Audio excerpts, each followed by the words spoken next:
Assalamualaikum warahmatullahi wabarakatuh. Perkenalkan, nama saya Rehana Sabita. Saya dari Fakultas Ekonomi dan Bisnis, Prodi Manajemen.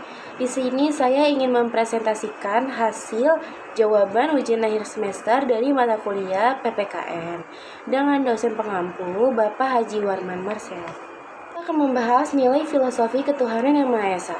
Secara umum, nilai yang terkandung pada sila ketuhanan yang Maha Esa diinterpretasikan sikap takwa kepada Tuhan Yang Maha Esa, nilai kebebasan untuk memeluk agama sesuai dengan keyakinan, manusia Indonesia wajib beragama dan manusia yang religius. Ada kekuatan tarik-menarik antara keinginan untuk lepas dari agama dalam mengatur kehidupan sehari dan keinginan untuk memadukan agama dalam bidang-bidang kehidupan. Ini berkaitan dengan moralitas perilaku sehari-hari dan perkara mengatur bangsa dan negara ini. Pengertian paham ketuhanan dalam sila pertama. Secara implisit, untuk sampai pada pengertian Tuhan, manusia bisa berpangkal pada pengetahuannya tentang alam dan dirinya sendiri. Segala sesuatu yang ada di dunia, yang pertama memiliki sifat-sifat yang terbatas atau fana, yang kedua relatif, yang ketiga tergantung, yang keempat diciptakan atau terjadi, yang kelima tidak niscaya atau tidak sempurna, dan yang keenam tidak mutlak. Dibandingkan sifat Tuhan yang adikodrati, maka sila satu muncul sebagai dari kodrat manusia, yaitu usaha manusia untuk lebih mengenal dan dekat pada Sang Maha Sempurna. Yang secara eksplisit itu keberadaan Tuhan juga timbul karena pengaruh-pengaruh agama besar di dunia. Agama-agama ini menyebarkan pemahaman dan penghayatan bahwa selain fenomena alami, ada kekuatan adikuasa yang menguasai alam semesta, yaitu Tuhan yang diyakini keesaannya di mana tidak ada kekuasaan lain yang dapat membandinginya. Rumusan ketuhanan yang Maha Esa mengandung muatan konsensus yang tinggi. Konsensus ini mengaku keragaman bangsa dari barat sampai ke timur. Penggunaan ini juga berkonsekuensi serius untuk hidup bersama sebagai bangsa yang majemuk, atau suku, budaya, agama, strata, ekonomi. Maka perumusan satu Tuhan ini sebenarnya menegaskan satu arah, bersama yang kehendak dituju oleh berbagai unsur yang beragam. Ini pengertian religi. Religio atau religio yang berarti mengikat, ikatan atau pengikatan dalam bahasa Latin. Religi adalah ikatan antara manusia dengan Tuhan. Ikatan religi bukan penghalang kebebasan, tapi sumber justru kebahagiaan manusia.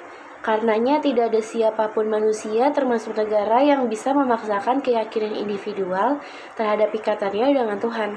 Karenanya negara sekalipun tidak berhak memerintah cara-cara beribadah, bersembahyang, dan sebagainya. Dengan kata lain, negara tidak berhak mencampuri kehidupan batinnya seseorang yang merupakan kemerdekaan pribadinya.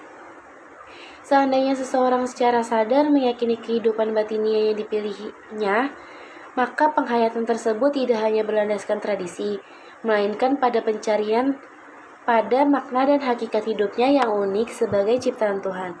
Hubungan antara negara dan religi. Soekarno menemukan fakta bahwa pada dasarnya orang Indonesia adalah bertuhan. Fakta inilah yang menurutnya menjadi jiwa bangsa Indonesia. Maka dalam perumusan sila pertama, Soekarno mengatakan bahwa negara Indonesia adalah negara yang bertuhan atau karena warganya demikian, dan terbuka bagi semua kalangan yang dibentuk oleh pembagi pluralitas yang ada. Dengan demikian, secara implisit, ia menyatakan fungsi negara bagi religi adalah wadah bagi hidupnya agama-agama dan kepercayaan setiap individu atau kelompok di negara ini. Profesor Dr. Dri Jarkara mencoba menginterpretasikan pemikiran Soekarno dalam ceramahnya yang berjudul Pancasila dan Religi. Dalam hubungan agama dan negara, ia mengemukakan yang pertama dalam kaitannya dengan pandangan hidup, ia tidak melihat adanya perlawanan. Pancasila mendorong ke arah religi sebab jika diperas maka intinya adalah cinta kasih. Sehingga Pancasila, khususnya sila pertama, menggiring manusia untuk mencintai Tuhannya. Yang kedua, dalam kaitannya dengan gotong royong demi kesejahteraan dan kemakmuran bersama, sila pertama diletakkan sebagai prinsip fundamental. Yang ketiga, kekhasan tidak bisa dipaksakan, apalagi negara campur tangan atau intervensi hegemonistik terhadap religi. Yang keempat, negara berdasarkan Pancasila ini bukan negara agama. Artinya, walaupun setiap orangnya beragama dan berjamaah, ini tidak berlangsung berarti negara dijalankan berdasarkan satu norma agama tertentu. Sekaligus juga ia menghindari ekstrem lain. Negara Pancasila bukan pula negara profan. Artinya, negara mengakui eksistensi dan esensi agama dalam tiap organnya dan tidak memilih sikap tidak peduli atau memusuhi realitas. Yang kelima, lebih jauh ia berusaha memakai argumen jalan tengah sekuler. Berargumentasi bahwa peran agama perlu dibatasi karena dalam modernitas sudah terjadi diferensiasi atau spesialisasi bidang kehidupan. Masalah hidup sudah sedemikian kompleks karena itu agama bukan satu-satunya solusi tepat bagi penyelesaian masalah. Agama adalah bagian dari wahana solusi konflik dalam tataran personal dan komunal. Golongan ini membawa keyakinan bahwa negara akan makmur jika serius menerapkan ilmu pengetahuan. Karena itu dia tidak terlalu mengedepankan isu agama, namun isu nasionalisme. Sultan Takdir Ashibana merupakan salah satu tokoh yang menegaskan ini. Nasionalisme religius melihat cara-cara yang tempuh kaum sekuler sebagai pelanggaran perintah Tuhan.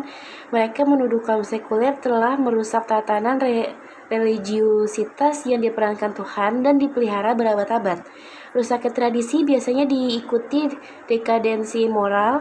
Standar penilaian etis, moral menjadi kacau akibat pola pikir dan hidup yang dibawa kaum sekuler dengan ilpeng dan teknologinya. Karena itu mereka yakin dengan pengambilan posisi agama dalam proses kehidupan politik akan membawa kembali kesejahteraan dan kemakmuran.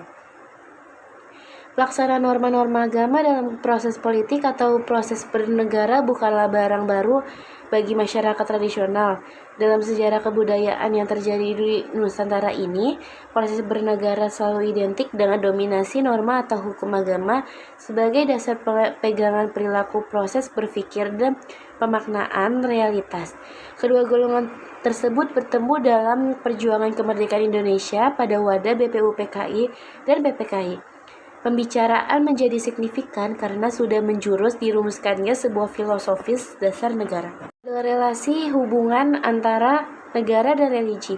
Yang pertama ada model pendekatan politik legal, yang kedua model pendekatan kultural, yang ketiga model independensi atau pemisahan agama terhadap negara. Ketuhanan dalam kehidupan. Allah adalah figur yang diyakini menciptakan alam semesta dan isinya. Mempersoalkan penciptaan berarti mempersoalkan titik awal kehidupan. Adalah fakta, kehidupan adalah sesuatu yang bernilai berharga diwakili membangun, merawat, memelihara. Kebalikan istilah itu dalam sejarah manusia berusaha dihindari, menghancurkan, memusnahkan adalah fakta yang dicegah sepanjang seumur hidup manusia. Maka sikap menjaga kehidupan yang lahir dari pemahaman kultur kehidupan. Yang pertama, segala benda dan makhluk berada dalam kedudukan yang sama-sama diciptakan Tuhan. Melecehkan salah satu bentuk dari tingkat kehidupan sama saja dengan tidak menghormati Allah. Sikap pelecehan yaitu segala sikap yang bernuansa subordinatif, diskriminatif, otoritarianistik terhadap makhluk lain dapat dikategorikan sikap ini. Yang kedua, upaya pelestarian alam menjadi penting. Tidak hanya bertujuan memperbaharui sumber alam saja. Upaya ini bersifat konservasi alam dan pengembangan kemampuan bumi sebagai tempat hidup yang layak.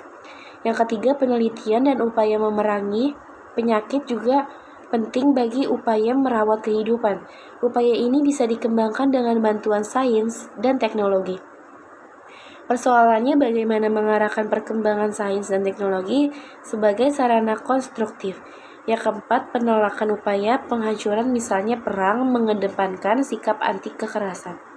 Toleransi dan dialog. Toleransi berarti memikul, menanggung, atau mengizinkan. Pengertian toleransi adalah memberi kesempatan kepada atau membiarkan pihak lain untuk menyelenggarakan kegiatan. Toleransi memberi rasa aman, damai, dan menjamin situasi harmonis. Namun toleransi hanya membuat orang mengakui, namun belum tentu menerima. Toleransi hanya mengiyakan perbedaan agama di negara ini, tetapi tidak mengakomodasi perbedaan ini menjadi peluang untuk bertemu, membahas kesejahteraan dan kepentingan bersama. Dialog atau komunikasi dua arah. Dalam konteks agama biasa disebut interaksi dialogis, berupa aktivitas verbal diskursif maupun nonverbal diskursif. Dalam konteks pluralitas di Indonesia, orang tidak bisa bersembunyi dan berkomunikasi dengan golongannya saja. Di dunia kerja, di dunia pendidikan, di pergaulan sosial lain, orang dipaksa bertemu orang lain dengan latar belakang yang kompleks. Di sini pluralitas dapat menjadi sarana konflik dan sumber krisis. Sekaligus pertemuan ini bisa menjadi sarana penyelesaian konflik. Maka tidak cukup jika dikatakan yang penting hidup damai berdampingan. Tanpa usaha untuk saling memahami dan mengerti, diperlukan sikap keterbukaan, menerima perbedaan, mengusahakan pertemuan unsur majemuk tersebut, dan mengarahkan pluralitas agama bukan untuk mencari siapa yang unggul, tetapi pada mencari inspirasi untuk memecahkan masalah kemanusiaan. Hendak menjadi titik konvergen atau pertemuan dari berbagai ajaran moral, kepentingan, keyakinan, serta niat untuk membangun. Ada beberapa syarat dialog antara umat agama. Yang pertama, dialog beragama mesti berdasarkan pengalaman religius atau pengalaman beriman yang kokoh. Yang kedua, ada dialog menuntut keyakinan bahwa religi lain juga memiliki dasar kebenaran pula. Yang ketiga, ada dialog harus didasari keterbukaan pada kemungkinan perubahan yang tulus atau pemahaman. Sekian presentasi dari saya, kurang lebihnya mohon maaf. Wabillahi taufiq wal hidayah. Wassalamualaikum warahmatullahi wabarakatuh.